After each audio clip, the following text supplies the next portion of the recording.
صباح الخير وأهلا بيكم في حلقة جديدة. النهاردة هعمل لكم الزبادو الخطير اللي هتتحدوا بيه أي نوع زبادو من زبادو الشركات من بره. بعدين النهاردة هنشتغل على كوباية لبن ومعاها كوباية مية. ايه ده؟ إيه هو الزبادو بيتعمل بمية؟ أيوة، الزبادو بيتعمل بلبن ومية. هنضيف عليهم 3 معالق كبار لبن بودر وعلى ضمانتي، ومعاهم معلقة كبيرة من الكريم شانتيه. اللبن البودر بيدي طعم وتست حلو لدرجة لا تتخيلوها.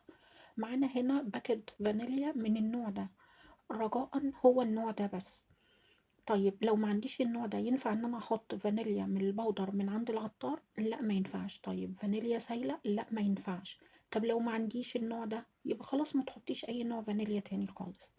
معانا هنا 4 كوبايات زبادي. الزبادي دي أنا عاملاها في البيت وهنزل لكم اللينك بتاعها إن شاء الله. ومعانا هنا نص كيلو من الفراولة وعسل. علشان تبقوا عارفين إن المقادير كوبايتين اللبن أو كوبايتين السوائل اللي احنا هنستخدمهم. الكوباية ليها كوبايتين زبادي. أي كوباية من السوائل ليها كوبايتين من الزبادي، لأن هو اسمه زبادو فالزبادي لازم تبقى أكتر. هنجيب كل الخليط معانا ونحطه في الخلاط.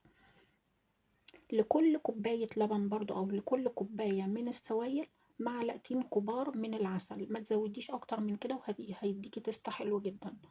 لكل كوباية معلقتين، زي كل كوباية ليها كوبايتين زبادي. بعد كده ما ضربناهم في الخلاط، بصوا بقى، يعني طعامة ولذاذة لا تتخيلوها. وعايزة أقول لكم إن كمان بعد ما دخلت التلاجة القوام بتاعها تقل أكتر من كده بكتير بمراحل. هزعل منكم لو ما جربتوهاش. وشكرا لمتابعتكم.